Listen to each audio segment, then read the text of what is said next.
What is going on, guys? Welcome back to Tactical Foul. It has been a while, and it is 100% my fault. For those of you who don't know, I live in Florida, and we got hit by like 2 back-to-back hurricanes, and it was a whole thing. But we're back. We're excited. We're wanting to record this episode for 2 weeks now. Before we get into anything, Kevin, my good friend, my good sir, how are you today? I'm doing great, man. I mean, it sucks because we haven't been able to record, but life, man. I mean, same. I know you Never got the stops. hurricane. I got some stuff going on too, and so life has just really been in the way. But I'm happy because we get to talk about football, and that's like the most important thing in my mind right now. Anyway, we got a lot to talk about because we missed a couple weeks, and a lot of things have happening. But luckily, it's the international break, so it's like the perfect time actually to talk about it because now we can talk about everything and not miss anything. You know what I mean? Because there's no new games right now other than the international games. So I think that it's a great time to really talk and digest everything that's happened so far this season. What do you think? How do you see the teams that we've talked about? And I'm talking about everything. I'm talking about from Real Madrid all the way to Chelsea. Like all of the teams that we've talked about. It's a long Give me your list. thoughts. That's very Tell me where you want to start because I like don't this know, is man. This just season has this been is a really, lot. really wild There's a lot. because like you have some things that were kind of predictable, things that we kind of knew and expected that were going to happen, or at least if you paid attention, you were going to be able to see it, which was like Real Madrid's slow start. I talked about that. I said you're going to have to watch because in the first 5 games we're going to draw 3 of them. And it almost ended up like that. And it was one of those situations I said, and people are going to say that Real Madrid are done, and then they're going to turn it on. And that's kind of what happened. And then you throw in a random loss to Lille or Barcelona's incredibly hot start, like insanely hot start, and then a random loss to Osasuna, which is just like, what? And then I don't think anybody expected 7 to 10 games in Liverpool to be in first place. Except for me, kind of, but I didn't expect them to be ahead of Manchester City. I thought Liverpool were going to be good, but I didn't expect them to be here. And like Chelsea's in 4th place, and that's wild. And I don't think any of us expected Bayern Munich to be as good as Bayern Munich has been. As like obviously it's the Bundesliga, and there's not very many teams in the Bundesliga that you're all that like impressed about. Let's like per se. But still, it's such a we're in such an interesting time right now in the season because of the fact that it's just like, what's happening? What's going to happen? Where are we going to go? Like, it's still not enough games for us to be like, this is 100% how the season is going to end. But we've seen enough games to know what the team's identity is. And we're starting to see some things that really are kind of impressive. Like, I think the biggest one for me is Chelsea. Chelsea being in 4th place, 4 wins, 2 draws, and a loss. I didn't expect this from Maresca. I didn't expect this from this Chelsea team. And you were talking a lot of smack about Maresca. It's not smack. That's all I gotta say. There wasn't a lot to back up. You were very critical of Maresca. 100%. Because he's had one season of managing in the championship with the most. Sometimes it takes time. I think that it took them a little time. I think they're finding a good stride. I don't think we can say anything substantial about Chelsea. Though they have done better, we can't say anything substantial about them. They are doing better than they started. So no, that's I think good. It was one blip. I think it was one loss to Manchester City, and then they've been, because their opening game was to Manchester City. That's their only loss is to Manchester City. That's the expectation. You're going to lose to Manchester City. That's what you do in the Premier League. You lose to Manchester City.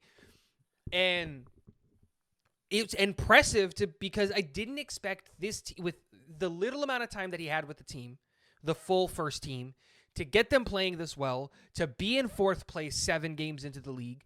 Look, is this where they're going to end? Who knows? There's a whole lot of season left. There are 31 more games. A lot of things can happen in 31 games. But 7 games in, I didn't expect Chelsea to be in 4th place. That wasn't on my bingo card. Yeah. And I'm going to give credit where credit is due. I think I might have been, it's too early to say that I was wrong, but I think I might have been wrong on my prediction on Maresca and how he's going to succeed in the Premier League. Well, I was wrong on a lot of things. I mean, I had West Ham doing a lot better than they are now. And I like Julian Lopetegui, but yeah, he has just not put it on.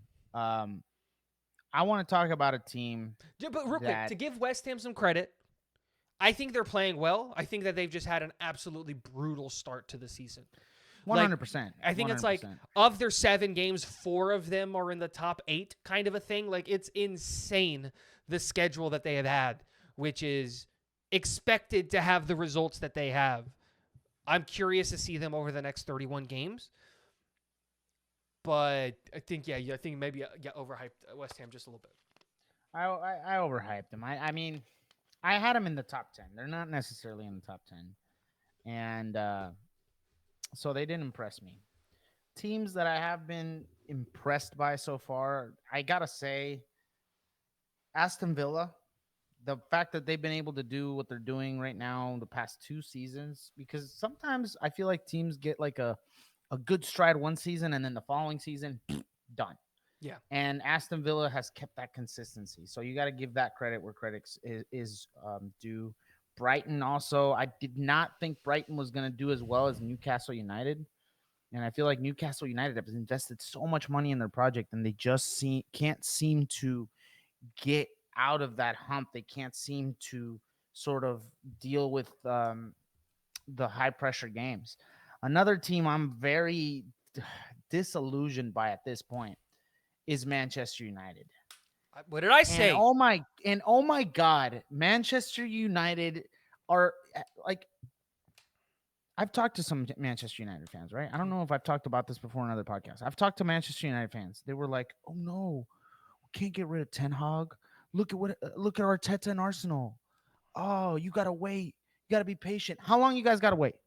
It's been 3 seasons, and oh my God, the mediocrity from this team. If they lose their next game, it's flabbergasting. It'll be the worst start to a season if they don't win their next game. So it's a draw or loss. It'll be the worst start to their season. They gotta fire Ten Hag now. They gotta fire Ten Hag now. And at the time of recording, they still haven't done it. And the media reports was that they were going to make a decision over the international break. So at the time of recording of the podcast, Ten Hag is still employed by Manchester United. But I said it in the summer. If you have to have a conversation about the fact that whether or not you're going to fire somebody or keep somebody, fire them. Because good managers, good coaches, guys who deserve to be there shouldn't be in that conversation, period. Listen, but period. Who can coach this team? Who right now, when we're talking about tomorrow, Ten Hag gets fired. Who is gonna coach this team good enough, man? What's good enough? Define good enough. I have an answer of a manager that I think that can come in, get them riding the ship, and can get them into the top 6. Who can get them in the top 6? Who? You're not gonna like the answer. But you better not say Jose Mourinho. No. Jose's in Turkey. They're not going to fight. No. Bro, if it's Thomas Tuchel. Mourinho, I would have walked out of this podcast. It's Thomas Tuchel. Tuchel can come in. He can right the ship. He can fix the tactical mistakes that they're doing. He can simplify. The thing is that they're overcomplicating the way that they want to play because the players don't understand. And I don't even really think Ten Hag understands how he wants his players to play. If he comes in... They have the talent. Can this team do what Tuchel wants them to do? Yes. I don't see it. If Tuchel comes in, he changes fundamentally how they play top to bottom. Fundamentally, he changes it. And I think that he can get them to play. It's so disappointing.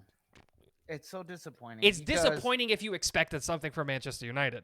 I didn't. No. It's disappointing. I expected at least the top 6 for sure. It's disappointing because, I always looked at Ten Hag as a good manager. He might be. But at this point, listen, that's what I'm saying. At this point, I don't know if it is the manager or if it is. The thing is, they've invested so much into this project, man. We can't really say it's the board. They've done so much to try to accommodate to what Ten Hag wants. And it's just not happening, dude. He's not doing what he's supposed to be doing He's not with this adapting. team. What is it? What he's is not it? Is it adapting. the players? No, is it it's the him. motivation? No, it's him because Manchester United have spent a crap ton of money bringing in the players that he wanted. Ugarte was a player that he wanted. De Ligt, Mazraoui, and did you hear Mazraoui, Mazraoui? like they're players that he wanted. Now has some sort of heart palpitations. He's got some sort of heart palpitation, so now he's like, dude, this is his team. These are He the had to players give that him he surgery. wanted. It's not a matter of he's not being given. No. He has been given every resource available and possible. He can't get the team functioning right. And we've talked about it before. Manchester United are not a manager away. They're not just replace the manager and you can be a competitive team. They have fundamental issues top to bottom. But going back to what we talked about with Chelsea have a fundamental issue in their boardroom, in their ownership group. The two owners are literally in a civil war to try to figure out who's going to end up owning the team because it doesn't seem like they're going to both be able to stay there. Enzo Maresca has this team with 14 points after 7 games. The entire boardroom is behind Ten Hag, or at least they were. And in 7 games, they have 8 points. You can't sit here and be like, oh no, you got to give Ten Hag more time. No, he's had 3 years, and he's losing behind rookie Premier League managers with a team like. You have awful. no It's excuse. You It's have to fire him. Thomas Tuchel has already said that he wants the United job. Make it happen. Because there's only 2 answers right now. It's Tuchel and Zidane doesn't speak English, and he doesn't want to go to a team where he doesn't speak the language. He said, and he called out Man United specifically. He doesn't speak English well, and he doesn't think that it's fair for you to go to a country where you don't speak the language. He's trying to learn English so that he can, and those are the only 2 options, in my opinion, for United. So that sucks. So go get Tuchel. I don't think Tuchel's gonna do it, in my opinion. He says he wants the job. Did he? Yeah. He said that he'd be open to going to United. And that Ten Hag, to me, look, I'm gonna speak to all Manchester United, and I want you, all Manchester United, please comment on this. Because what would they rather have, Southgate? Because really, tell me, 1, who you guys think would move this team forward, and 2, do you guys really believe that Ten Hag is going to? I want to know what Manchester United genuinely think. We gotta tag Manchester United fans in this video, dude, because I really genuinely. No, I want we need to tag them. Yeah, I want to know too. I want to hashtag Man United in this video because I genuinely want to know what went through their head. Because the last time I talked to a Man United fan and I told them, "Do you think Ten Hag should go?" Genuinely. And they were like, no, he needs to stay. And they gave Arteta as an example and this and that. And I'm like, bro, that's disrespectful to Arteta. I'm not the biggest Arteta fan. It is. But putting Ten Hag in the same, like, that's not fair to Arteta. Very. It's not fair to Ten Hag either. And here's the thing. Here's the part that's going to make me like incredibly happy about this is because that guy is going to be vindicated because Ten Hag's going to get fired and he's going to take a break and then he's going to go manage in like Germany. You know what I mean? He's going to go to the Bundesliga and he's going to manage Leipzig or something along those lines. Or he's going to go to like, or he's going to go to La Liga, or he's going to stay in England and he's going to manage Newcastle or something along those lines, right? And he's going to do a lot better. And he's going to do great. And the team is going to go and work and it's going to work because they don't have all United really do. It does feel like De Gea's right in that they're cursed or something, man. I don't get it. And they've gone through some of the best coaches you could think about. I mean, Louis van Gaal, Jose Mourinho. Dude, these are lists of great managers. What's his name? David Moyes was such a good coach for, who was it? Aston Villa. I don't know who he was coaching before, but he had a reputation for being such a good coach. And he went to Manchester United, and oh my God, ever since he went in, he was supposed to be Sir Alex Ferguson's best replacement. They were like, this guy is the best option. He's the next Sir Alex Ferguson. And oh my God, they did awful. And they went through a series of some of the best coaches that we've seen in football. And it's sad. It's sad, but it's like the exact opposite is happening. And I think the biggest thing that's really shot him in the foot is just how good Arnie Slot's doing. Slot being in first place after 7 games at this point with a team that he has had zero money spent. He didn't bring in a single player. But you Not know how I one. feel about Liverpool. No, of You know course, how I and we feel can about get Liverpool. into it. But it's I just want to like, get into it. the point is this. Liverpool's in first place with a new manager that came from the same league as Ten Hag, and he didn't spend a dime in the transfer window. Liverpool did not buy a single player that's like in their starting 11. They tried to bring in Zubamendi, and it didn't work out. Outside of that, it is the same team that Klopp had last year. But The same team, and he's got them in first place. Like, listen. But Liverpool, and I'm gonna get into it because we've praised Liverpool multiple times in this podcast. What he's doing is very good and it's very different and it suits Liverpool so well. But I just don't feel like they faced anybody significant enough for us to really course not. make that judgment. They just haven't. I want to see them face somebody more They played Milan. significant. They played Milan, and they absolutely dog-walked them. I'm going to give them credit because they played Milan in the Champions League 3-1 at the San Siro against Milan. I just That feel like is an it's a impressive false- outing. It's a false sense of right now them being first in the Premier League is just let's slow down. No, I agree. Totally Yes, agree. They are first in the Premier League. I was just but saying they've what I had- was saying in They've had a comparison to United. they've had a significantly less tough schedule than both City and Arsenal that are That's underneath. a stat that I can find. And so, though I think Liverpool, yes, they are much better than United. I mean, that's without question. United have just it's sad. It's sad at this point, guys. You're close to the relegation zone. Closer Like- to relegation than to Than to the European top- football. Yeah, literally, it's so bad, you guys. And the significant losses. I mean, they've lost, but they lost. They had a tough schedule too, though, because they lost against Tottenham and Liverpool. But they also Who's lost to else did they Tottenham and lose? Liverpool? Manchester United. Oh, yeah. But they got dog walked. I mean, 3-0 to Liverpool, and then you Dude, go Liverpool has and more get goals at dog Old walked Trafford. at home. You get dog walked at home by Tottenham. Dog walk. Bro, 3-0. Spurs and Liverpool have more goals at Old Trafford than United do this year. It's sad. It's a sad situation. It's a sad state of affairs. They've scored 5 goals this year.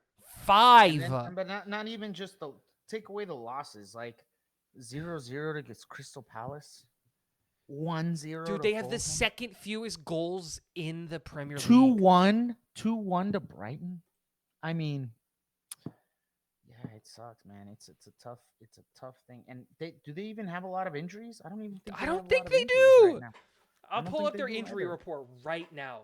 Right now. Give me a Pull it second. up because I am actually intrigued in this. Now I am too. Like, do they have an excuse and we're just not seeing it? Because I don't think they have an excuse. One thing I will say, they're starting with Evans. as Garnacho, their Maguire, center back. Mainu, Euro, Shaw, Mount, Oh, yeah. Mazraoui. They're all hurt. Okay. But Garnacho's coming back after the international break. Maguire just got hurt, I believe. Mainu's going to be available Garnacho played after. in their last. Garnacho played in. I'm their just last reading Premier the League injury game. report. But they're going to be back after the international break. Mainu will be back after the international break. Euro won't be back till December. Shaw, you should never count on Shaw. He's an injury anyway. Mount isn't starting for them, is he? No. And then Mazraoui will be back after the international break as well, according to this report. So the only long-term injuries that they have right now on the team is Euro and Malacia. That is it. Everybody else should be back, and Mount and Maguire seem to have short-term injuries that should also theoretically be back. Okay. So, like, it's not an Now- injury excuse. No. Look, I don't want to Just talk about United. United anymore. Guys, No, get in the done. comment section. Let us know what you think about Please United. let us know. Liverpool- Let's talk about. Like you said, What do but to wrap up the whole Premier League and everything like Yeah. that, because I think we've done enough talking about the Premier League. I want to mention just one last thing before we move on. Okay, cool. Yeah, but just to wrap up the Liverpool thing is, Mm-hmm. I think you're right. They really haven't played a serious opponent like yet. I'm going to give them credit for the AC Milan game and obviously how well they played there. But I don't think you can really say that about any team in the Premier League. The only team in the Premier League that has faced a team of their caliber is City and Arsenal, and that was a draw. And so that we didn't really learn anything from that game because Arsenal were so understaffed in terms of like the injuries and suspensions and things like that. And then City were very clearly frustrated, but just how defensively Arsenal played. And that we didn't. I don't think we really learned anything from that game. But Liverpool haven't played anyone in the Premier League, and so again, we know their identity, and we hope to see them continue. And the next 10 games that they have, we talked about it. Look up the next 10 games for Liverpool. It is a bloodbath. It is a bloodbath. They're going to go through the fire. This is where they'll make or break. Yeah, this is gonna define their season. Is the next 10 games. A team I do want to talk about, and you're gonna hate me, but I do want to talk about Arsenal just briefly. Go ahead. I don't have anything new to add. We've talked about Arsenal. We've talked about Arsenal. I don't have anything new to add. I just feel like we need to give credit that the fact that they have one of their most key player injured. And they survived. They've survived. They've done it. They've done the task. Let's give credit where credit's due to Arteta. I know that they haven't done it in a way that me as a Barcelona fan, I'm not an Arsenal fan, but me, like the teams that I admire, they haven't played anything like the teams that I admire. I don't feel like they have played good, but you have to give the circumstances where they're due. I mean, they don't have their key player. They're not really playing like themselves. They have to play a lot differently than they did before, but they've survived. And I think that that's something I wanted to just mention in case anybody wanted to talk about Arsenal. And no, I think it's respectful. Like he gets hurt, and then they go against Brighton, Spurs, City, Atalanta, Bolton, Leicester, PSG, Southampton. They don't drop a game, and they tie against Atalanta, City, and Brighton. Like that is a good outing when you lose a key player, and so very, very impressive. I don't think we learned anything new because they fundamentally 100%. Changed how they played. They played a ton of defense, and it was just like that's always been their strong suit. It's a lot different than they want to. Yeah. It is what it worked. And they've survived. It worked. And there's a reason Jose has a ton of championships and where he is parking the bus, playing defensively, playing on the counter, especially where they have speed up top. Can't say that they don't when it comes to Arsenal. And Arteta called out Mourinho specifically when asked about the whole, parking the bus, playing defensively and doing all that stuff. And like, look, we might not like it like a certain other team that wears red and white in Madrid. Which we could talk about when we get to La Liga because we never got to talk about that game. It works. Playing defensively works. And I'm impressed that it worked as well as it did for them. So moving on, let's talk about La Liga, man. Let's get into the thick of it because there's been some very different kind of games that need to be addressed. And I'm going to start with you. Because I know that this is going to be that you're going to go on a sort of rant on this. And I'm going to go on my rant too about Barcelona. But I want to hear the Barcelona rant. Well, I'm going to, you know what? I'll get into Barcelona first. Yeah, let's do it. Because the only thing I have to say about Real Madrid is about the Atletico game. But I do want you to talk. I want you to talk in depth about that game. And I want to talk to you in depth about that game. And because I feel like that was a much more important game, I will go on my rant real quick about Barcelona because go ahead. They didn't have – I mean, their game was just not as important even though things happened. Important things happened. Now, I want to start with the loss to Osasuna, okay? And I could go on a big rant talking smack about my own team, but I'm not going to do that because, listen, we had a lot of rotations in that game. But – even though we had the rotations, I feel like Barcelona were very exposed. Hansi's tactics are very exposed at this point. And yes, we lost Ter Stegen. That's a very unfortunate mishap that just sucks. It sucks that we lost Ter Stegen. We didn't talk about it the week before because we didn't talk about it on our last podcast because we were talking about no, we did. Rodri's injury. Didn't we talk about Rodri's? We didn't even talk about the Ter Stegen injury. We haven't talked about Ter Stegen injury because we went into Rodri's injury, and that was just more significant at the time. But Ter Stegen getting injured, I mean, that's just, I want to start with that real quick. Just, man, that's rough. That's a rough loss for us. Yeah. Now we get Chesney. Obviously, Chesney's not Ter Stegen, guys. Okay, this is definitely something not that even me as a Chesney of Barcelona old. fan. Yeah. Anyway, Chesney is definitely an upgrade from Pena, and I I had told Tiago this in when it first happened. I wanted Pena to get more chances. I wanted Pena to show who he was because I felt like he was a good enough goalkeeper to be there. And looking at that Osasuna game, I have to agree with the decision to get Chesney. And it's hard, man, because that was a kid. If I feel like if that game would have gone a lot better, and if he would have made the key saves he needed to make, and we wouldn't have lost the game like we did, I think that he would be able to continue. And I don't know, we'd probably be talking about Chesney as a backup, but now we're talking We about talked Chesney. about that. We said, and I was very clear on it too. I was like, Pena should be given every opportunity to fail 100%. when it happened. The problem is that he failed. He failed. He failed in his chance. That was the game, because that was the game before we were even we were talking about getting Chesney. And he goes and he loses it. And then that's when they make the ultimate decision of, no, we're getting Chesney now. And so, yeah, I mean, just it was a big mishap. And I feel like it was a lost opportunity. He made rotations. So, yeah, we can blame it on the rotations. But a lot of what was happening in that game that I was seeing is we were just getting destroyed down that left flank, that left back. I mean, and Balde came in the second half. And I was talking to Tiago. He was getting outpaced, but he had just come in. I mean, Yeah, it's hard to that's get up to tough. speed at It's hard to 70 come minutes. in and then boom, try to get into that like momentum is difficult. And but I did see the high line, the high risk, sometimes doesn't get the high reward. And that was the problem there. I think that in that game, we were just trying to score. And, we got scored on. And Osasuna just scored some tremendous goals. I mean, that goal from outside the Bangers. box, man, that was insanity. I mean, not a lot to say, but It's Pena hard. needs- It's hard with Pena because I think Pena, obviously his first game as a starter is against Osasuna. You got to assume that there's nerves there, and you get No, four. I think his first game was against Getafe. Was it Getafe? It was Getafe.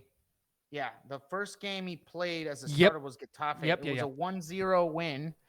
But then, he goes into this crucial match because Osasuna are significantly right now better than Getafe. Yeah. And so Osasuna's in fifth we place. go into Osasuna, and that was the game that we were like, okay, we want to see how Pena's going to do. And he didn't do the job that needed to be done. And it's an And though- interesting situation with Pena because this is what I was getting at is just like, because like that is technically the only blemish on his record right now. The only blemish that he has on his record as a goalkeeper for you guys is that Osasuna game, because Getafe, a weak opponent, does clean sheet. Young Boys, a weak opponent, clean sheet. Deporto Alaves, a weak opponent, clean sheet. So he's having good performances. But now the question that you have to ask is like, your next 5 games aren't going to be easy. No. Because your next game is against Sevilla. Sevilla's not all that strong. And we're going to so face you can beat guys them. here soon. Then you play Bayern Munich in the Champions League. And then 3 days later have to play us. And so now you have to ask yourself a question is, Pena's been doing well, but can you trust him in that big game? Because those are 2 big games. And that Osasuna game proved to us that we can't. That we just can't. And here's the thing. Do you risk giving him another shot? Chesney retired for a reason. At 34, he retired. And he's not giving up smoking. So you're going to have a goalkeeper who's smoking. That, to me, it would be... I like Chesney, though. I mean, yeah. If Chesney's just on the field with a cigarette in his mouth, just like getting ready, and he's just like... That would... Hey, man. I would buy a Chesney man. Barca jersey. He's OG, man. Oh, I He's love OG. That's how he likes to Chesney do as the it, man. human. He's That's how he great, likes to do but it. like again, He's it's just a hard. But no, but the thing about Chesney that Pena doesn't have is confidence. And experience in the big I think games. that's experience in big games, but also the confidence to go in and say, I'm going to come into this big club and I'm going to come out of retirement and do it. And Peña's just isn't sure of himself. And we saw that in the game, man. And also even, the couple $1 million probably helps. and even Ter Stegen hasn't been sure of himself in like the last few games. So I'm excited to see if Chesney's going to work out for us. Hopefully we can keep our momentum because I mean, we've been doing so good, and that game really didn't tarnish because the following game we won 3-0 didn't tarnish everything, but it exposed a big part of us. And I'm afraid that our opponents are going to look at that game as a reference to what's going to harm us on the pitch. I don't think so. And so much rotation. Pau yeah, Victor's not it starting. was rotating. Pau Victor's not starting in a game for you guys against Bayern Right. Munich. Right. Martin's not starting in a game for you guys against Real Madrid. You know what I mean? Right, Like, but the players are there, but the tactics don't change. yeah, And but so, the yes, quality of the player players, matters. the quality of player matters. Yes, I agree. I agree that the quality of player matters, but we have seen the high risk. I lot think in the Hansi bigger Flick's concern system. that I saw away from that game was if you can't play depth and still walk away with a win against a team that should not be on the same level as Barcelona. Osasuna shouldn't be on the same level as Barcelona. And to lose in the way that you guys lost. That, to me, is a bigger concern than the actual loss. Because if it comes down to it and you guys have to play Mallorca in 7th place and you have to play your starters to beat Mallorca, or if you're playing Villarreal and you have to play, and again, you probably should, they're in 4th place, but I think like Sevilla, if you have to play your starters against Sevilla to beat Sevilla, that is a bigger systemic issue because it's a 38-game season. Those guys need rest. I think that to in a me is the way- bigger concern. I think that I've always been a big believer that, but the thing is that football's a marketing sport, so you have to be very careful when you do this. But when you go to away games, I think that's the times where it's very hard to make the rotations. But then again, you you get have the home games where it's just like they you have come in to home watch games where Louis. you want to, yeah, they you have fans that come in to watch Lamine Yamal play and they want to come and watch the best players play, and so it's a double-edged sword there. You have to rotate. That's the thing. You have to rotate. And if you can only do it to the bottom 5 clubs, your Sociedad's, Getafes, Leganes, Valencias,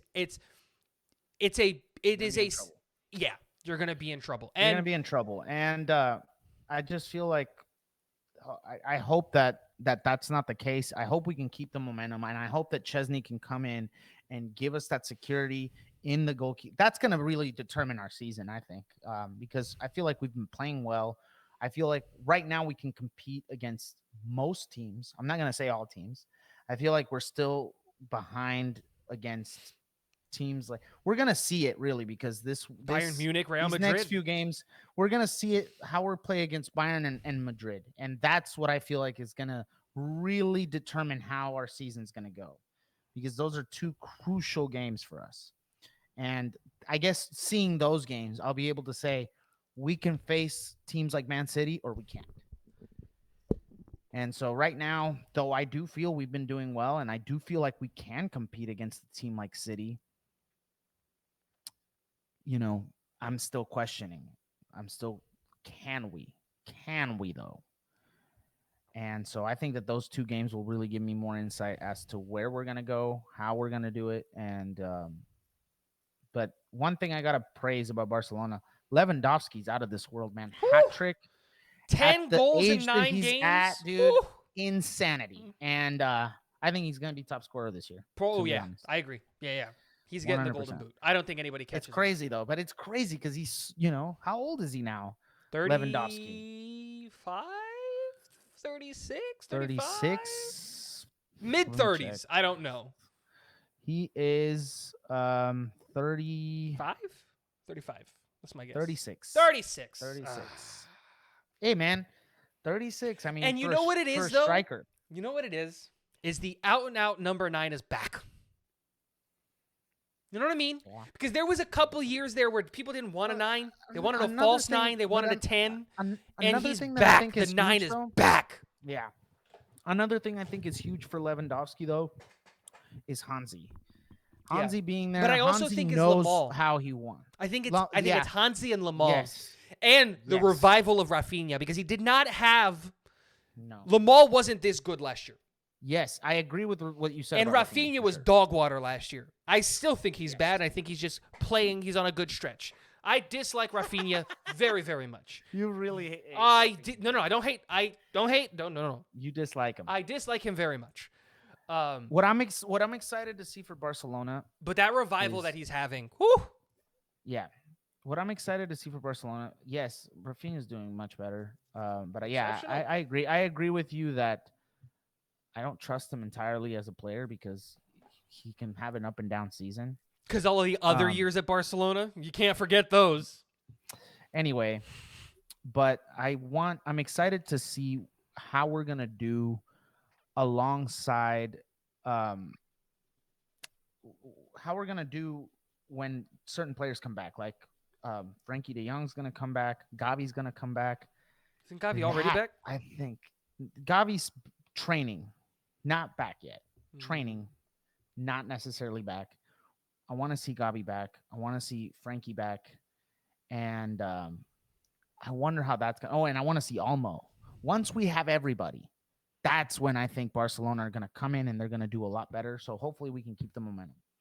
But anyways, I want to move on from Barcelona. I think I said we said what we needed to say about them. They're very unsure, but they've got surprises coming in. Once those players come back, we're going to be more reinforced and we're going to be a lot stronger and things are going to change because you have key players coming back. And I'm talking about Gavi and Frankie because in the double pivot role, they are going to be much more useful than the players we have right now. Anyway, going back to that, I want to talk about this Atletico Madrid and Madrid game. I Because, think it is oh my God. absolutely my God. absurd that they let that game go on. I think it's absolutely absurd. If your fan base isn't mature enough to, and this is the thing that I hate about the things that I'm about to have to say, I'm not because I- I'm going to one- have one- to generalize I'm not Atletico surprised. Madrid fans, and this is not, I have friends that are Atletico Madrid fans, and they're not this stupid, and they texted me and they were like, I cannot believe that happened. I can't believe that La Liga let us go back onto that field and that we walked away with a point. It is unbelievable. It is absolutely absurd to let a fan base throw things onto the pitch at a former player. Lighters, a bag full of God knows what was in the bag, and all of those things just because he left Atletico Madrid. He went to Chelsea first. Like, just because he used to play for you guys. And it is absurd that they had to take the players off of the field for their own safety, that the manager and the players had to go into the stands to beg and plead for them to calm down. And then after 15 minutes of sitting around and doing nothing, they have to go back onto the field and play 20 minutes. It's absurd. It's absurd. And this should be a permanent scarlet letter. Like, this is why Javier Tebas needs to be replaced as the head of, like, everybody involved in this needs to get fired. Javier Tebas in charge of La Liga, he needs to get fired. Whoever's in charge of the referees, he needs to get fired. Dude, this is ridiculous. And the fact that they're not going to get punished. Atletico Madrid's not going to get punished. They're going to continue playing in the fans. The hashtag coming to, I forget what it was in Spanish, but there's a hashtag going around for the ultras at Atletico Madrid to bring your masks so that they can't find you and suspend you and ban you from the games. And the team isn't going to get punished. They're not going to have to play games in empty stadiums. Nothing's going to happen. And that is a point. Yeah. That is a point that they got that they don't deserve at all. To get a 90th minute, it's a 90 plus 5, to get an extra time goal against Real Madrid after all of that stuff happened is absurd. Wait. But I don't think you can blame the players for what the fans are doing. No. I get that the fans. But the fans have to have a direct But impact. also Courtois kind of riled them up. Am I wrong? No.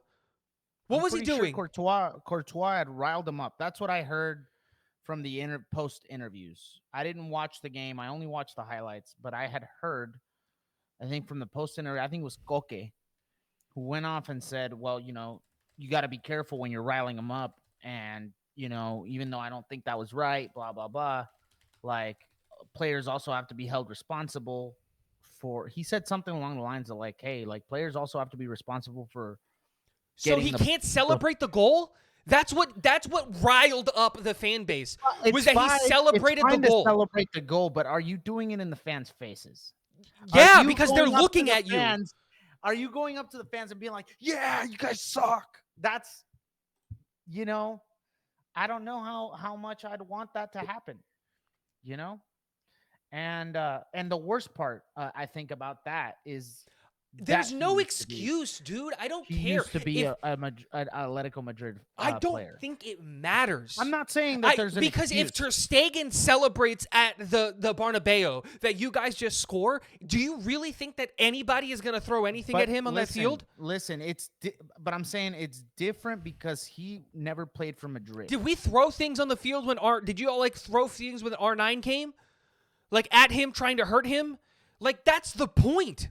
We've seen this before. We've seen players leave Arsenal and go to Spurs. We've seen players wait. And do those things. Threw a pig's. I'm pretty sure somebody had thrown Raul. a pig's head at either. No, they threw it onto the field, and then they stopped. When it was Barcelona Madrid, they were talking about a player. I think it was Figo. It was Figo. Barcelona, and he went to Madrid, and they threw a pig's head at him. No, not at him. On the field. It wasn't at him. It was on the field. Pretty sure it was to him though. No. It was directed at him. No. Yeah, it was directed at him. Directed at him. Yeah, but it wasn't at him. They didn't try to hit him with a pig's head. I just thought that was just so out of character for Courtois, though. And I'm not, like I said, I'm not making this an excuse. What happened was they had been chirping him the whole game. The fans. So the team goes out and scores, and now they had been chirping him for what, like 45, 50, 60 minutes. And when the team finally scores, he's like, yeah, vamos, and that's an excuse to throw a lighter at the guy? That's an excuse to throw a bag full of God knows what at the guy? And here's the thing. If you have to evacuate the field and you've been off the field for 15 minutes, that's the part that's absurd. To ask those guys to sit in a locker room for 15 minutes, getting cold, and then come back out into what is known as a hostile environment. Not like you cannot, those players are going to be scared for their safety because there's already things being thrown at them. And they're winning away at their biggest rival. Because I don't think you're scared to play in the Camp Nou or wherever Barcelona plays right now if you're a Real Madrid fan. Because I don't think that as a Real Madrid fan or as a Barcelona fan that we're going to throw things at the other person's. Like, we dislike each other and they hate each other just as much. But I don't think that Barcelona fans, when they go to the Santiago Bernabeu, are worried for their lives. I don't think Real Madrid players are worried for their lives when they go to the Camp Nou or whatever the stadium is that you guys are playing at. I think at one point, not that they were worrying about their lives, but at one point, I think that the Barcelona-Real Madrid rivalry was much higher than it is now, and there was definitely a lot of fights going on then. But that was between the players and the fans between the fans, not the fans trying to physically assault the players. That's the difference. If you go 100%. Out there and you try to fight another player because he came studs up, that's one thing. But when a fan is throwing a lighter at the back of your head, that's another thing. I think 100% it was inexcusable. But I also feel like we can't blame the players. No, I'm not blaming the players. But here's the thing. You're saying that they shouldn't have... The accountability comes back to you have to be held accountable for your fans. If your fans are doing this, you, as the team, are responsible for those fans. The players didn't do anything wrong. But if the fans are going out there and being ridiculous, you bear the brunt of that. You suffer the consequences of that because of your fan base. We've seen it before where stadiums have been, oh, your fans want to be stupid, you guys can't go to 5 games. We've seen that punishment before. In La Liga, we've seen that punishment before. I've seen it as a Mexico fan with the damn rant, and they suspend the match for 5 minutes. And so, like, again, but here's the thing. You want to suspend the game for 5 minutes? That's one thing. 15 minutes. They were off the field for 15 minutes. And the rules specifically state that if the game can't be resumed in under 15 minutes, the game is considered a loss for the home team, and it's a 3-goal win for the other team. And I'm not even because I wanted the win or anything like that, but the reality is that them being allowed to go back onto the field and forcing Real Madrid to play in a hostile environment because no fan was escorted out, the ultras were still there, and for them to be allowed to go there and then ultimately end up getting that additional point, that is absurd. Everybody's head should be on a platter after that. Tebas, the head of the referee, the head of VAR, everybody should be fired. Whoever was a part of making that decision should be gone because that's absurd. And I would be this upset if it was any other team. It is inexcusable for fans to do something like that to players. It's inexcusable. I don't care who it is. I would be saying the same thing if the Madristas did that, I would be furious. Yeah, it's just one of those things. And I agree. It's just awful. I mean, what happened was bad. I don't see any way around it. I mean, kind of sucks that Koke just went out of his way to be like, well, Courtois riled up the players. But he's trying to justify the actions because he knows he's in the wrong. That's what it is. He knows that his fan base is in the wrong. And he was one of the ones that went up to the fans. I was totally a fan of Koke for doing that. And even Diego Simeone, a man that I have very publicly said that I hate as a manager.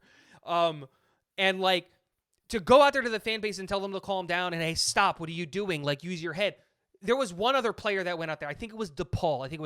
Koke, and Simeone who went to the fan base and told them all to shut up and, like, relax. Yeah. And I respect them for doing that. But to then go out there and say that Courtois started it? Yeah. What the hell? Listen, but let's talk about the game overall. What do you think about that game? I think it was a game that Real Madrid were the better team. We were on track to win that game. We should have won that game. And the only reason that they walked away with a point is because of the fact that I think those players went back onto that field scared for their lives.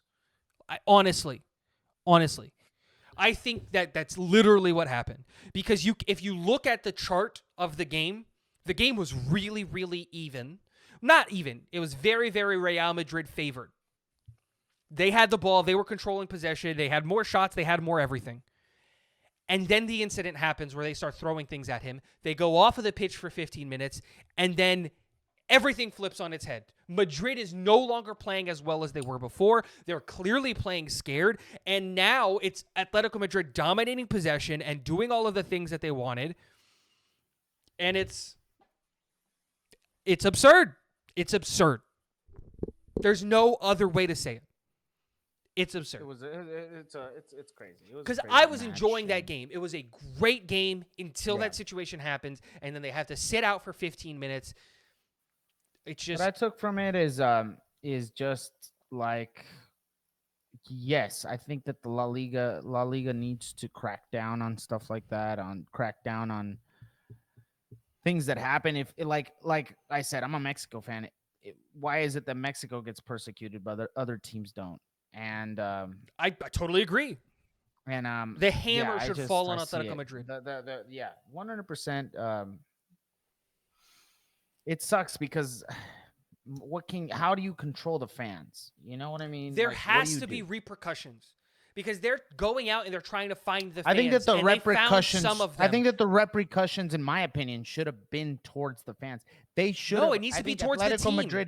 I think Atletico Madrid should have held the responsibility of taking people out that were misbehaving. There's cameras everywhere.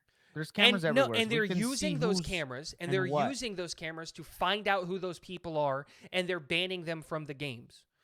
I'm totally on board with that. But if you want this to stop, you know how you make fans stop being crazy? Punish the team. because fans want their team to do well. It sucks.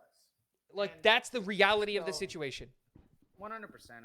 I think that there needs to be repercussions, whether it's to the fans, whether it's to the team, whatever works, but there definitely needs to be repercussions. The rules need to change. Security for the players should always happen. And we also saw this in the Copa America. Should be paramount. It It should is be the not. it was the It mo- is should be the not. most It important should be thing. more a priority because these players are out there in a spectacle, and essentially, what do you play for? You know what I mean?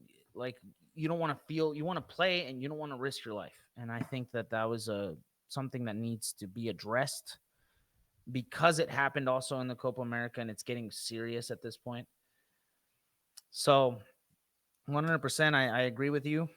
And I think that it was just a tough thing. It's a tough situation because you got to tackle it a certain way. And that's just how it is. So, but that does need to stop. And the club does need to hold some sort of accountability. So anyway, I think that ends that. I mean, I'm still confident in my team. I still think that we're one of the best, if not the best team in Europe. I still think that we're probably going to ultimately end up win La Liga and the Champions League. And we talked about this before, where there are teams that I think that can beat us. I don't know if there's a team that can beat us over two legs. I hold my opinion that if Barcelona can keep the consistency, I don't know if Madrid can catch up. We're 3 Madrid points have behind. a lot of. I know you guys are 3 points behind. I'm not trying to say this is an opinion. This is completely opinion based because I am a Barcelona fan. But I feel like Madrid are having troubles. They're having a lot of tactical issues from what I've seen. I don't. They're having they're what having what can you tactical point issues. at, like, specifically that can And like, points to that? Look, a lot of players are underperforming, and Like that's, who? Like, specifically? Vinicius Jr. is underperforming compared to other years, compared to last year specifically. Well, yeah, last year Jude he Bellingham. was the focal point. Jude Bellingham is also underperforming. Compared He's to missed last year. time. Okay, but he's still underperforming. He's not the player he was the year before. Mbappe's underperforming. Rodrigo's underperforming. Rodrigo is And not I mean, underperforming. Rodrigo's look at his probably the stats. second or third best player on the team right now. I think that the best player on the team right now is Fede Valverde. Yes, absolutely. Um, Second best player on the team right now is Vinny. Vinny's performing the best out of all of the other guys. And then I would say that the third best player is either Jude when he's been healthy on the field or Rodrigo when he's been on the field. I just don't feel see like, where the technical mishaps are happening. The beginning of the year, we had the 2 draws. Totally got it. but I you guys aren't said that was winning- going to happen. You guys aren't winning as convincingly as you did last season. I In mean, the you look beginning at of the year, games. probably. I totally agree, but I said that we were going to start slow. The other games, if we look at the last... okay, well, let's look at the match against Lille. What happened there? What happened in the match? it was a against penalty. Lille? We gave up a penalty, and look, that was it. We went into that game. Yeah, but like also we went you into guys that couldn't- game you guys playing couldn't- rotations. We but went you into guys that game couldn't- playing yeah, no, but- rotations, and we got caught out. That's it. We got caught out by a penalty. Because if you look at But that you guys game, couldn't respond to Lille's defense. You guys didn't have a response. You guys didn't have a response. we to Lille's also defense. didn't have a healthy Mbappe to start. Rodrigo didn't start. Man, why do you keep saying Mbappe's not healthy? He's there's not. Nothing wrong with Mbappe. He's in. There's Dude, nothing that is wrong. public knowledge. Is that he's What? injured? It's public From knowledge what? that he's not been playing playing healthy. every game. No, he hasn't. He didn't play against Lille. They subbed him on injured to try to do something. He's injured. He's not playing for France right now because he's injured. Playing hurt and not being hurt are two different things. He's playing hurt. But He's how not long at has he been 100%. hurt? And even long has playing he been hurt, hurt? he's playing well. He's not playing to the Kylian He Mbappe started of their- PSG. He started your last match. Yes. He Playing started your hurt. last match. He played hurt. This is public. Dude, literally just put it into Google. Kylian Mbappe injury. There'll be 100 articles saying that Kylian Mbappe is currently hurt and he's playing hurt.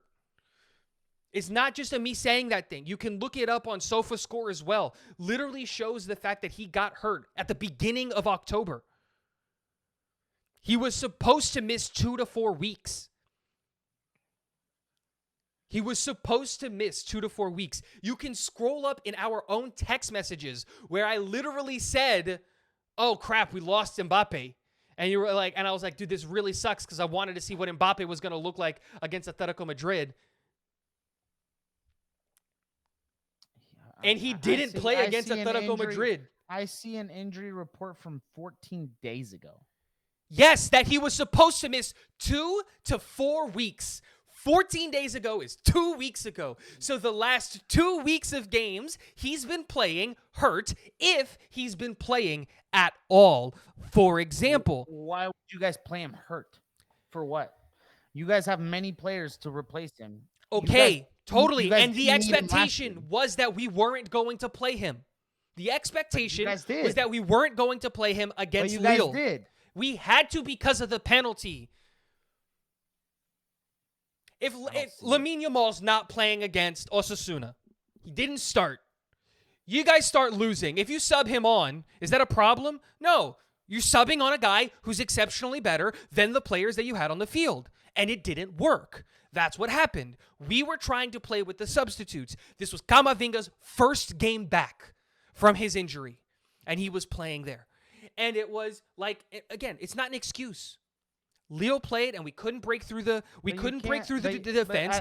Let us not act like that goalkeeper wasn't world class in that game. No. But look, listen. Like Chevalier is going to be a really good goalkeeper for a really long time. I feel like you're not being honest in that. About what? Real Madrid is not playing the way that they did last year. You're not being honest. Of course not. It's a fundamentally different team. A lot of Real Madrid fans have come out and said, we don't look the same as we did last year. We're having a lot of issues. Yes, we are. I'm not denying that. But the issues, here's the question that I'm asking. You're pointing at listen, you're not denying it, but you're masking it, trying to say, well, I still think we're going to win everything. Dude, the team was by far and away the best team in the world last year. It wasn't close. It wasn't close. They were the best team in the world. That's why we have the most players in the Ballon d'Or top 30, like the final. We have the most players that are going out there, and we have the most players with a legitimate shot that should get a vote for it. And that's even with the Rodrigo snub. Rodrigo should have been on that top 30 list. Everybody agrees with that. And here's the thing. Last year we lost two games all year. We lost 2 games. And I said this, I don't think I said it on the podcast. I expected that we were probably going to concede more goals and that we were going to start the season off slowly and that you guys were going to close the gap to us and it was going to be a closer year.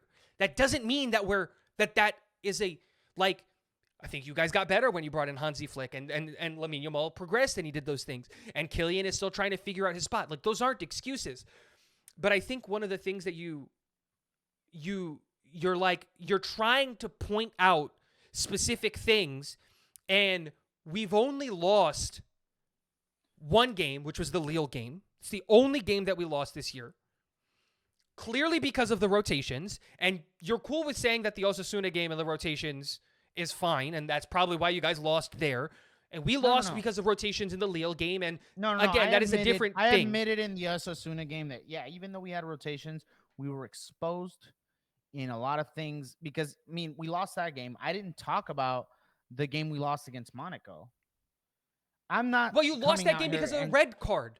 That's not because your team didn't play well. Listen, but I'm not saying that Real Madrid are not or Barcelona are going to win because we're doing so much better. All I'm asking is you're saying that you're seeing the weaknesses, you're seeing the faults. Okay? Totally. You can have that opinion. But when I ask for specific, I want what is it that you're seeing that is making you feel this way? That's what I'm trying to explain. Because if you look at the last 1, 2, 3, 4, 5, 6, 7, 8 games, we have been dominating our opponents. And the only outliers is the Atletico Madrid game, an opponent that it's a good opponent, and we talked about that game and why I think that's BS. Real Madrid should have won that game.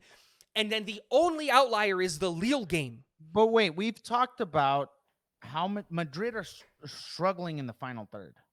They're not as clinical as they've they've been past. They were last year. They haven't been as clinical, and you see that they don't have any top score. None of their players are anywhere near the top scoring. What do you mean? Kylian has 5 goals. That's tied for third in La Liga. Tied for third. That's tied for third. That's tied for third because the only people that are scoring more than him are Lewandowski with 10, and we talked about how absolutely absurd that is. He's out of this world good. And it's Perez from Villarreal who has 1 more goal than he does. So can't say that he's so far outside of the reach there. Yeah, but if we look at the assists, Vinny has 4 assists, which is 1 behind the tied for first, which is Benya and Yamal. And we're struggling in the final third. Totally, the XG tells us that. The XG tells us that we're struggling in the final third. Still have the second most goals. Significantly. And we still have the second most goals in La Liga. And if you take away that 5-0 routing of you guys and the fact that you guys are massively overperforming your XG, bring you guys back down to earth, I don't see where you're pointing at, where you can say, oh, they're not the team that they were from last year. Last year, we came in with a 4-1-2-1-2 and dominated. Significantly compared to last year, in my opinion. I don't know where they were last year. I don't know where they were last year at this time. Oh, we were by far and away in first place. By far. Yeah. But remember, last year we started hot. And this is not to come in here and say, well, Real Madrid aren't going to win anything. But I feel like we need to be honest in that Real Madrid are struggling a lot more than they were the season before. We need to be honest in saying. But here's the thing. We knew this was going to happen. This isn't surprising. I think this is the point that frustrates me with all of this stuff is because everyone is trying to be like, oh my God, what's going on? And blah, blah, blah, blah, blah. And it's just like, no. We knew this was going to happen. We said that this was going to happen. I said, and I was very clear about it, oh, hey, in the first probably 10 weeks, Real Madrid are going to come out of the gate struggling. That was an objective fact. And here's the kicker, right? You guys are what, 8-1 right now? You have 8 wins, 1 loss. And we're 6-3. We have 6 wins and 3 draws. This point in time last year, okay, but it was the exact opposite. No. This point in time, let's look last at the 6 year, wins, 3 draws. That means that half of your guys' games you've drawn. What? Well, no, not half of your games. A third? A third of your games you've drawn. A third. Okay. Already in 9 games. In 9 games. How is that not? It is a step back. I said that we weren't going to have as many points. I said that at the beginning of the year. I made that very clear. How can we look at this and you're looking at Barcelona doing so well and having players coming back and you can honestly tell me that is Barcelona not going to lose a game for the rest of the year? We're 3 points back. You're not going to lose a game for the rest of the year? Is that what you're saying? I'm saying you guys are now going to have to hope that we slow down, which we haven't necessarily. I think that the Osasuna game is definitely cooling off.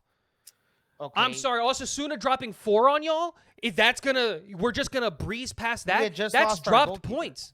We're getting it was his second game. He won against Getafe. Why couldn't he beat Osasuna? We just talked about it. Why is there a double standard? Because Getafe is in 16th place and Osasuna is in 5th. But why is there a double standard? We not only was that happening, but we also made a bunch of rotations that game. Okay. The only loss that Real Madrid has this year was in a game where we rotated the entire formation and we had players coming back from injury and we tried to force players to play injured in a game that I said it in the text message. And people are going to be just like, oh, whatever. And they're going to be like, oh, you're a Real Madrid fan. Lucas Chevalier is going to be, if he keeps up the performance that he had against Real Madrid, one of the best goalkeepers in the world because he stood on his head. There's no other way to say it.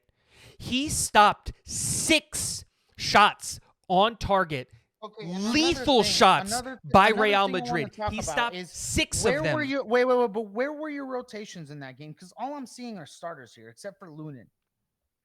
And Lunin's a rotation. Camavinga came in, and this was his first game back first game back, and Endrick. And so, again, this is us playing Three out. guys. Does Courtois... Everybody else. Courtois is better than Carvajal, Lunin. Militao, Rudiger, Courtois... Mendy, Benjamin, or Bellingham, Vinicius, Tchouaméni. Those are all starters. Militao had to leave in the middle of the game because he's playing hurt. We're struggling there. Left in the middle of the game because he's playing hurt. Well, that's Camavinga, this is his first... a lot of key injuries. Totally. Okay, listen. If you guys, if Rodrigo is in that game, do we score? If you guys can reinforce your defense, I'll believe you. But right now, your defense is just not there to me. No, and it is because now Carvajal Camavinga's getting back. injured. I don't feel like Tchouaméni performs that well as a center back. He does. Every statistic in the book shows that he plays exceptional at center back. But that's not his natural position. So? It's not going to be the same. It's not going to be the same as having a natural center back there. You know that. He plays exceptional. Yes, but he plays exceptionally well there. You've said that you guys need to reinforce your defense. I did. I'm not denying that. I'm not denying that we you need to reinforce your defense. What you're saying is, Tchouaméni is a downgrade when he plays at center back. No, he is just as good at center back as he is at six. I'm saying you need to reinforce your defense. And until then, I don't know if we did. Camavinga came look back. At this team. We can confidently look at this team and say, "Oh, they're still going to win everything." Why not? Because they need defense. No, they don't. The scoring just needs to get on pace. We can give up 13 more goals this year, which is what I predicted, is that we were going to concede 13 more goals this year, right? And that would still put us in a position ahead of you guys. If we gave up 13 more goals, we would still be ahead of you. It would be less goals conceded than you guys. And you just lost Ter Stegen. Ter Stegen played all year last year. You're not going to sit here and tell me about all the injuries that you guys also have on defense, because you don't have Araujo. You don't have Christensen. You guys also have all those players in the midseason. We're going to get all those players. Okay, back, we're going to get Alaba back. We're going to get Alaba back, and Militao's going to finally get fully healthy. And in January, Alaba's very injury prone. Okay, but in January we can bring in a new center back. That'll be right around the same time when Araujo comes back. It'll be right around the same time when Christensen comes back. Who do you bring in that's going to fix all your issues? It's not we don't need someone who's going to fix all of our issues. We just need another rotational piece. Who's going to? Not Lenormand. Who's the other guy? The guy with the French name. Just got to a new team. I don't think he's going to go anywhere. No, not Lenormand. The other guy that played center back. He's in Saudi Arabia right now. We tried to get him in the summer. Laporte would be an excellent rotation. Comes in. He wanted to come to Real Madrid. I don't see that guy making it to. Why not? If Saudi Arabia gave up his contract, he would have come to Real Madrid. That was the cause. He said They said you have to get out of your contract from Saudi Arabia, and you'll come to the team. We have no problems with it. And that was the expectation. And he couldn't get out of his contract. Like, again, I'm not trying to take anything away from what Barcelona's doing. 8-1 at the beginning of the year is totally exceptional. But let's not act like you guys have played anybody. You haven't. You haven't played a single team that's worth anything yet. And while I'm not going to sit here and say that Real Madrid have, and we have a draw, we have two draws. It's one to a bottom team, and then one to Mallorca, and then one to Atletico Madrid. Let me ask you this. Okay, I don't expect you guys to not drop points. We're getting close to the end here, and let me ask you this before we end it: if we beat you guys this game, what do you see happening? I think I don't know. If we win, if y'all win, are you going to win the second game? If you win both legs, I'll give it to you. If we win. Look, if you win, it makes it more difficult because you guys go 6 points, right? Like, that's the reality of it. You guys would go 6 points ahead. But I think assuming we win everything else. And again, I don't think you guys will. Even with the players coming back, we talked about it against the Osasuna game. And the reason I can be so confident about it is I do not think that Osasuna are all that strong of a team. And if you guys can't rotate at all, and keep wins, especially now when you take into consideration that we can't rotate. It's that we have key players injured. Who is the key player that's injured? Other than Olmo. I'll give you Olmo. Frankie hasn't played for you guys this year. And Gavi hasn't played for you guys this year. They're reinforcements. They're But not key. they're gonna come in. They're gonna come in, and now we'll be able to make better rotations. Now now a lot of these But does that starting fix players that we does that started out really well with are now gonna be rotation, or we're gonna have key rotation, or either that or Frankie and Gavi are gonna be very key rotations for us. but does that So I fix the think that Balde and we're Martin only issue? getting. The thing is, we're only getting reinforced. But does that fix the Balde and the Martin issue at left back that we were just talking about? Does that fix the Koundé not having any support? We talked about Balde coming in the 70th minute. It wasn't going to change much. Balde has been doing well on top, but besides that, All I'm saying is this: you guys are 8-1. I don't think it's sustainable. You guys are going to start drawing some games, and you're going to start losing some games. Let me ask you this: and that is you guys coming back down to earth. Okay, what has Barcelona shown you that you think we're not going to slow? That we're going to slow down? What are you watching in Barcelona that you're like that we're going to slow down? The tactical loopholes, not loopholes, but the tactical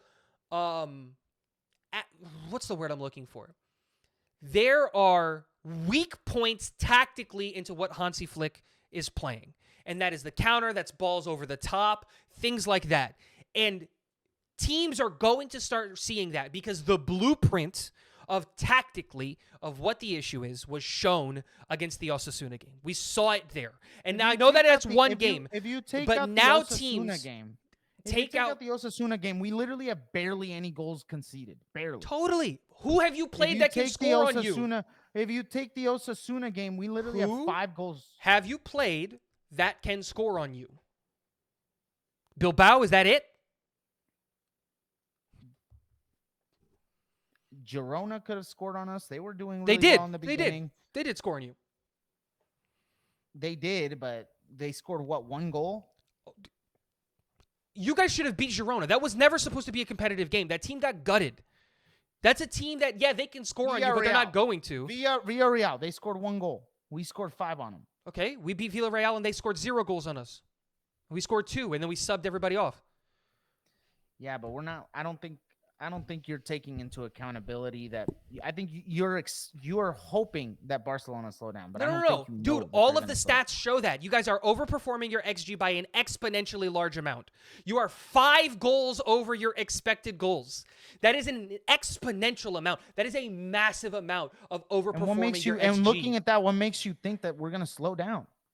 Because, dude, you have to. That's not your pace. XG is a great That's measure not our of pace because what? Because we're not Real Madrid? Is that No, that's not the point. Real Madrid is currently I just feel like if Real Madrid is Real currently Madrid performing at their XG. We are 0.5 above our XG, which means the pace at which we are scoring is the pace that we should be scoring. That's what that's saying. You guys are overperforming your XG by almost 5. That means that you are outperforming right now than what you are expected to perform. That on paper shows us a team that is hot. For example, in the exact opposite, Real Betis is underperforming their XG by 8, which means that is a team that is cold. If everybody comes back to the middle, because that is the expectation, is that you can't overperform or underperform your XG. If you come back to earth, that means that there are going to be more draws and losses onto your thing. I think you're looking too much into the stats. It's not just the stats. I watched the games. And you've said it. The stats don't show what's going on in the games. But the stats are also, dude, you can be honest here. When you watch these Barcelona games, there are some goals that are going in where you're just like, how in the world did they not stop that goal? I'm not surprised with any of the goals that go in. I have not been surprised with one of the goals that gone in. Bro, it's like the Endrick goal. We talked about the Endrick goal. The goalkeeper should have gotten that goal. That's not what's happening, dude. That's not what's happening. That's not what's happening. Yamal's doing really well. Lewandowski's scoring his chances. I feel like you haven't watched Barcelona. I have. Dude, the hat trick. I just gave Lewandowski a hat trick at 36 years old, and the way that he is playing at the number 9 is back. I am giving you guys credit. I think that you're believing the hype. I think that you're believing the hype of a hot start. I'm not believing the hype. It's a hot start. You've lost one game. But I feel like it's early to say that Barcelona are going to slow down and that Real Madrid are going to do really well. Because Real Madrid also haven't played anybody other than Atletico Madrid. At least we've played somebody. Here's the thing. Are you saying that you're not going to lose the rest? Win. Are you saying that you're not going to lose the rest of the season? You didn't win. Because so it got matter. robbed. It got robbed. It absolutely did. You guys didn't win the game. Yes, you guys didn't because win the fans got us removed from the field. That same game. You didn't win it last year either. Kevin, now you're just being disingenuous, my guy. No, how am I being disingenuous? Are you saying that for the next because you're 20 are you saying, let me finish. For the next rather 29 games, rather than looking at your team and being like, you know what, we're not performing the way we were performing before, and I said that we're not performing the way that we were performing last year. That does not mean that the team is not going to win. That is what I'm saying. And I said in this podcast that your team is performing better than they did last year. I said both of those things. What I'm saying is that you guys haven't dropped a game. You've dropped one game. One. That is not going to be how the season is going to end. You're not going to end the season 37-0-1. You are going to drop more points. You're going to lose more games. But so are you guys. Totally. So are you guys. So you're automatically assuming that Real Madrid is also not going to drop any points? No, that's not what I'm saying. Dude, if you lose one more game, what I'm saying is this. You guys are only 3 points ahead. You're only one more game. We're tied. We lose one more game and we're tied. If you lose to Sevilla, you guys aren't going to lose a game. That's not the point, Kevin. The point is that I said this at the beginning of the year. I said it at the beginning of the year. I don't feel like I said that Barcelona was going to push Real Madrid more this year, but I didn't think that they were going to win. I still stand by that. Just because you are 9 games in does not mean that you're going to win. You haven't played anybody yet, and you've already lost a game. And I called it out. Real Madrid were going to start slow and get hot. And all I'm saying is that the on-field product shows us a team that is playing out of their mind, that is playing hot, that has a new manager, that has a new vigor, that has new motivation. But if you guys go out there and lose to Bayern Munich, which is your next Champions League game, and then 3 days later go out there and, let's say, draw to Real Madrid, now Hansi Flick is going to be in a situation where it's going to be like, well, we had started the year off with 8 or 7 wins. Yeah, but you don't in know a if we're row. gonna drop those. But you're talking like you already know we're gonna drop. I didn't say. I said you haven't. And what if faced, we do? And what if Kevin, you're not listening to what I'm saying, my guy. I said Hansi Flick hasn't been challenged yet. Team, and I don't feel like you're holding your team accountable. I am. I literally am. If you did, you wouldn't be out here like, oh, I still feel like we're gonna win everything. Why can't I feel that? I still think the on-field. How, my guy? I'm not allowed to have an opinion about my team because you want to debunk it by saying all this stuff about the stats. It doesn't matter, my guy. I can have my opinion about my team, and you can have your opinion about yours. I'm not trying to debunk your opinion. You asked me my point. I gave you the point. I see a team that on the field is overperforming, and I see a team on the stat sheet that is overperforming. If that team comes back down to earth, that's underperforming. Exactly. And so if both teams come back down to earth, what does that mean, Kevin? If a team that is underperforming comes back down to where they're supposed to be, and a team that is overperforming comes back down to where they're supposed to be, and the team that is underperforming is objectively the better team. Let me finish. If the team that objectively the better team at every single position on the field, Real Madrid is better at every single position.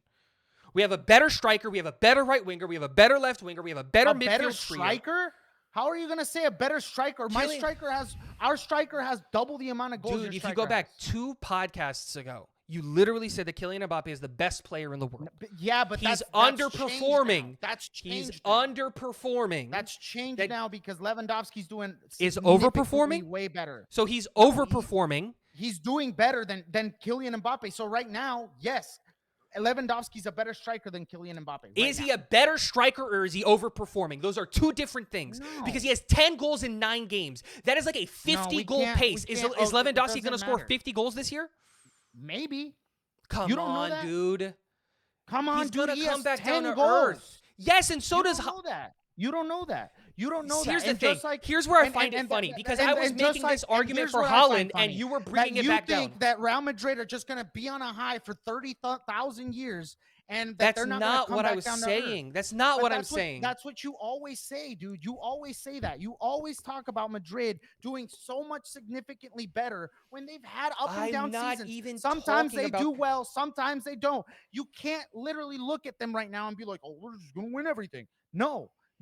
Right now, Why not? in my opinion, they're underperforming. Yes, they Just are. like you're saying, Barcelona are overperforming. Absolutely. But that doesn't mean that Barcelona are just going to start randomly underperforming. That's and not what I'm and that saying. Real I've Madrid never said that. are going to start randomly overperforming. I never said You that are, either. dude. You Nope. literally did. I say that. didn't say that. Oh What my I God, said bro, is you that literally just did Barcelona say are that. overperforming and they're going to come back down to earth. They're not. And Real Madrid And what makes you Real think Madrid are gonna start underperforming. Overperforming. That's not what I said. That's not what I said at all. See, this is the point, Kevin. I'm saying something, and then you're not listening to what I'm saying. I said that Barcelona is overperforming. that. The on-field product and the statistics show that. If they come back down to earth, we're going to start seeing what Barcelona actually is. And you and I have both said that Real Madrid is under. That's an if. So if That's they're, an so are if. you going to say that You're they're not going to lose a you're game for the making rest of the a statement. season? That's an if. That's an if. Kevin, I'm you're not saying that they're not going to. make- So that means I'm that they're not going to saying stop that. overperforming. I'm not saying that. So, But that, Kevin, no, you can't no, have no, your no, cake no. and eat it too. That doesn't mean that they're gonna underperform. I never said Like, they were you're not going to listening- underperform. but you're not all, just like we're just not listening to each other because you're not listening to what I'm saying. at I all either. am. You're claiming that I am saying that Real Madrid is going to overperform and Barcelona is going to underperform. That is not what I am saying No, at no. You all. said- What okay, let I'm me saying is explain to that you- let me Barcelona is explain to coming you back what you down said. to earth. Real Madrid will come back up to earth. And when they are playing at the levels that they're supposed to be playing at, Real Madrid is the better team. I don't think anybody in the world would argue that point. Real Madrid are the better team. They have the better goalkeeper. They have the better center back, even with all the injuries. They have the better defense. They have the better midfield trio. They have the better front three. They are the better team. And when they start performing like the way that we expect them to, and you're totally right. you don't It know- but you might don't not know happen. that. You don't know It that. might not happen. But But that's what I'm saying. But the statistically know that. speaking, for them to Yeah, but underperform the statistics entire don't matter. season. The statistics don't matter. You said it Statistically yourself. speaking, for So them it to doesn't matter. underperform the entire year and for you guys to overperform the entire year would be a statistical anomaly. You have to approach this in the averages. So is the average performance from Real Madrid going to be better than the average performance of Barcelona? And yes, that is the point. Over 38 games of this team, which team on average is going to perform better? And that is why that's what I'm saying. I Barcelona truly- started hot. I truly believe. And that's I great, truly believe. but you'll come back down to earth. That's my point. I think you guys are gonna come back down to earth. We're because underperforming. We can't come back yeah, down you're from an underperforming. You're underperforming, but you're masking it with wins. Doesn't matter. You could be underperforming your XG, but you're still masking it with wins. You guys haven't been drawing. You've only lost one game. Yeah. So why are you saying that now Real Madrid are they're not like, I just don't get what you're saying, because I'm saying that when this team starts Madrid performing also the have way, to come back down to earth, and they've been masking every single no, they have to game with come wins. up. They have to come up. There's the difference. They're not overperforming. They are underperforming. And if, it's a big if they start performing at the level that they're expected to, that means less draws and less losses. That's what that'll mean. And if Barcelona, who is overperforming right now, comes back down to earth, that would mean more draws and more losses for Barcelona. So then the question comes back to, if both teams are performing at what they should be performing The at, thing is, you're basing Real it- Madrid is the better team. We saw that last year, and we see that on paper from the performances of the players, even though they're underperforming. Lewandowski is the hottest striker in the world right now. He is a hot commodity. Everything he touched turns to gold, right? He's probably going to win the Golden Boot because of this hot start. Probably. But what you're doing is discounting the fact that this is an overperformance. Lewandowski hasn't played this well in years.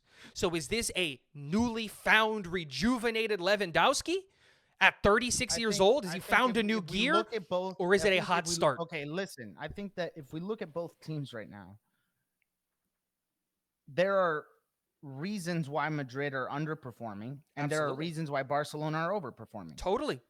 I And agree. so I think that depending on how the pace keeps up, I think that once we look at team, I think that we can really judge our opinions right now when we see them play actual teams. We saw Real Madrid play only Atletico Madrid. That's Absolutely. it. And Atletico Madrid, I don't know if we can count them as a real team. No. We can't. And that loss was dumb. We talked about that. Whatever. Removing the Yes. players for 15 But minutes listen, and then going and scoring a goal in extra time. moving on from that, whatever happened. Yes, I agree. Like We your first can't real really- opponent is and- Bayern and Munich. Once we look, this week will be crucial for us. I think that once we look at those two games, we'll really see how much we will slow down or how much we will come back down to earth. Because I still think you guys are going to overperform last year. I want to be clear there. I think you guys are going to still overperform what you did last year. I think you're a better team this year. I think Hansi Flick has this team 100%. playing better. That's That's not what I'm just arguing. saying- I I'm think just that saying- if Real Madrid comes down to 91 points, I how think you much guys are will coming slow up to down? 89. Because you're right. You're right. We're gonna come back down to earth at some point. I don't disagree with what you're saying there. I'm just saying how much we will and how much the pressure will be on Real Madrid to keep up. Whether it is a come back down to earth performance, how much we come back down to earth, I think will determine how much Madrid can come back and catch up. Because right now we're the ones that are ahead. Yeah. And the El Clasico match will be a factor because key. now we'll be able to look at both teams and determine Again, right up one against one another. Unfortunate that we have all these injuries going on because I'd love to be best on best. Like I'd love for you guys to have your defense and Ter Stegen and for us to have everybody healthy, and it's just not what we're gonna get. And so I'm calling it now. doesn't No matter matter. what's It gonna doesn't end up matter. happening, It one doesn't team is matter. gonna have an excuse. I But don't- like this is the but thing that's where the it's just thing. like, I don't want to have excuses. I want to go into that game regardless of how we come in, and I want to go into that game thinking, you know what, the best team is going to outperform the other. we'll have to see. That's just a Again, matter it's of not. fact. It's not. The game's not that far away. Because 16 days. If Real Madrid at are the so time of much recording. better, if Real Madrid are so much better, That's not what I you're said. saying, because no. I'm saying they're But better. they have Not better, so but much better. They have no. I'm not saying so much better. I'm saying you're saying that they're better in every spot on the pitch. We have to see that. Like we genuinely have to see that. I am a in that little. match. I'll say this. I am a little disappointed that the El Clasico is so soon in the year, because my biggest fear is that the team is still underperforming, and it's 3 games away, right? The team is still objectively underperforming, and you hope that over the next couple of games that they finally click. And I said it, and I think you breezed past it. Last year, Real Madrid got 95 points, and you guys got 85. I don't think we're going to be on pace to get 95 points. I think we're going to be closer to 91 points. And I think that you guys are going to be in the range of 89 points. And why do I say that? That's us coming down from last year's performance, because I think last year was an outlier in terms of an overperforming type of year. 91 points is more reasonable of what this team probably can accomplish in Real Madrid. And Barcelona probably underperformed because of the whole Xavi business and injuries and all that stuff. And I think that you guys are going to play better, and I think you guys get 89 points. I think, like I said, ultimately, it's just my opinion is that on average, the performances of Real Madrid players should be better over the longer portion of a season than that of Barcelona. And one of the things that really showed me that, I don't want to say showed me that, but one of the things that I think that really brought that to attention was just how much you guys can't rotate, because like the Osasuna game matters, and that to me is the big thing that sticks out. Losing Ter Stegen is huge. That's just where I disagree. I think Only losing Ter because- Stegen is huge, and I don't think that That's- you're that's taking where I that disagree, into yeah. consideration. Right, Because no, I don't am. think I'm that taking it. Chesney or Pena is as good as Ter Stegen, and I don't think either one But of them is Ter- going to but be. No. But I get that. I get what you're saying. But Ter Stegen has been underperforming. He's got nothing but clean sheets, my guy. He's got Just watch. one. Just watch the game. He's got, just like- watch the game. Okay. He's watch got, what, the 2 game against games? Monaco. Watch any of his Champions League performances. They've been awful. So They've the been Monaco awful. game, totally. But the team played badly, not just him. The team played badly. I wouldn't say that because he literally screwed us in the beginning of the game. No, totally, dude. He screwed us in the beginning of the game. Totally. He screwed us. He Tot- screwed us. I'm not taking that away. That game, he screwed us in the beginning of the game. Totally. He made a mistake and he paid for it. I love Ter Stegen. He's a great player. But, and I'm not out here praising Chesney. I'm not out here praising Chesney or saying that we're going to do so much better under Chesney. But here's what I want to say. Because you talk a lot about the rotations. Yeah. We're going to have some players come back. Yep. And it's going to be a lot different for us, I think. Totally. In that aspect of the rotations. Totally. Frankie and Gavi coming back are going to be huge for us. We're going to be able to play Eric Garcia back where he needs to be. We're going to be able to have more. I feel like we're going to have better rotations and better players coming in and really That's not where I'm talking about impact. the issues is. You guys have the same issues that we do. It's defensively. You don't have the rotations defensively. Yeah, but that's the thing because we're playing a center back up in the center mid because we don't have center mids. And guess what? We're about to obtain 2. Yeah, but Eric Garcia is not an upgrade to your Garcia is not an upgrade to your center back position. Garcia is a good center back. I know you don't think highly of him. I've watched him. I think he's adequate. He's a great center back. He's adequate. That's it. He's a good. He's center not back. good. He's not great. He's adequate. He's good enough. He's a ball. He's good. He's good enough, and he can play right back as well. Araujo will also come back in January. Totally.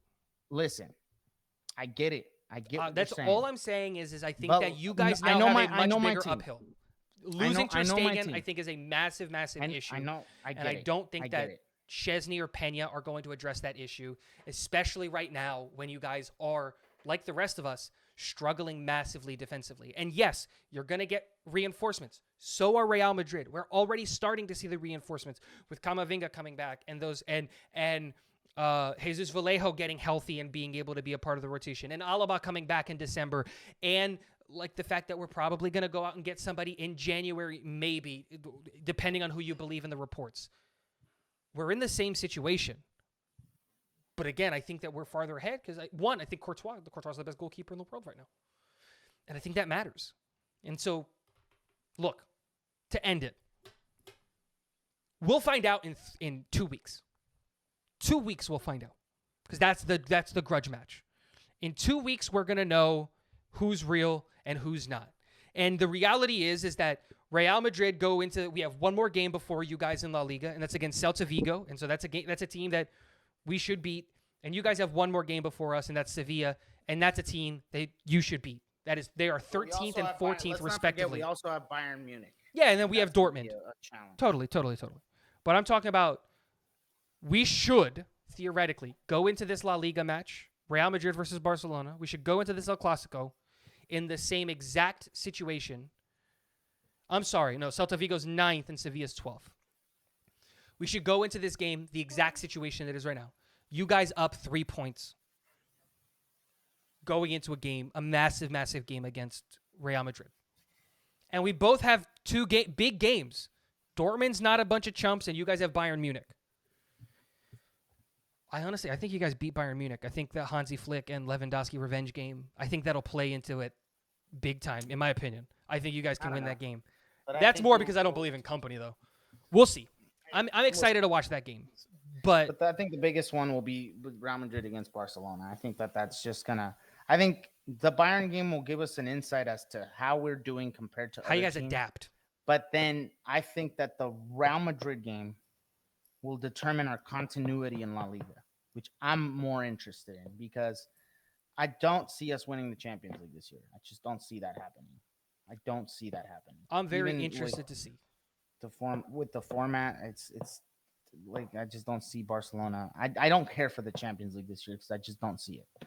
But I want La Liga, and I want it, and that's what's gonna. I think that game's gonna determine our continuity, and really just settle this argument that me and you are having over our disconnect of what is gonna happen. Like I said, I think this argument's gonna go on all year until the last game. Honestly, because again, I think you're gonna say, "Oh, we're not overperforming. This is what Barcelona is." And I'm gonna I think that's what you're saying. I don't think you think your team is overperforming. I think you think that this is just what your team is. Like this is how good they are this year, and I don't.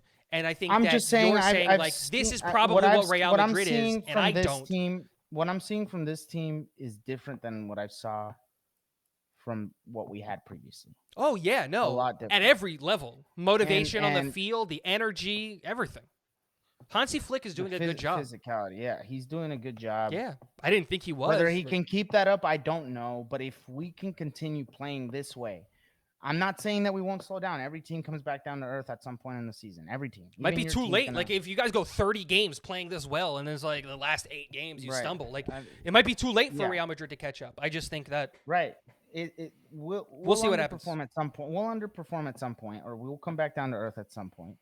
I'm just saying that if we can continue playing with the physicality and the guts that we've been playing and the way that we've been playing, I know for a fact that we are going to keep the pace really tight. it's gonna be a. I never thought we were gonna run away with it. This is gonna be a race till the end. I just think we win it. This is a long run race. Yeah. So I we'll see think what this is a happens. marathon, and I think at the end it's gonna be a photo finish, and I think we win See it. what happens. But I never wanted to imply that we were just gonna run away with it like we did last year. That's not what I was saying at all. That's not what I believe at all. I think it's gonna be a dogfight till the end, and I just think that we end up winning it. Guys, thank you so much for hanging out with us. This was a long episode because obviously El Yeah. Clasico stuff at the end. Guys, Let us know what you think in the Thank you. comment section below. Yes, Thanks for hanging out please. with us. Guys, thoughts and prayers to all the people out here in Florida dealing with the hurricane and everything like that. If you are so inclined to help, please reach out to your local charities and things and do whatever it is that you can to help with people with Helene and Milton. And we already got a new storm that's going to hit us next week. So all of that stuff. Kevin, thank you so much for being a Thank part you, of man. this Thank you. episode. I had a blast, even though we I had a blast, too. even though we it got heated. It got heated, but that's it what it's got about. Wild That's what it's at about. the end there, but that's what it's about. Guys, let us know your opinions and thoughts in the comment section below, especially about Manchester United. I want Manchester United fans in the comments. yeah. Tell me what you're Please. thinking. We What's the gotta tag solution? 'em. Who's the manager that fixes all this? Guys, on behalf of Kevin and myself, thank you so much for hanging out on the Tactical Foul podcast. Don't forget to hit the subscribe button and the like button on your way out. Get on out of here.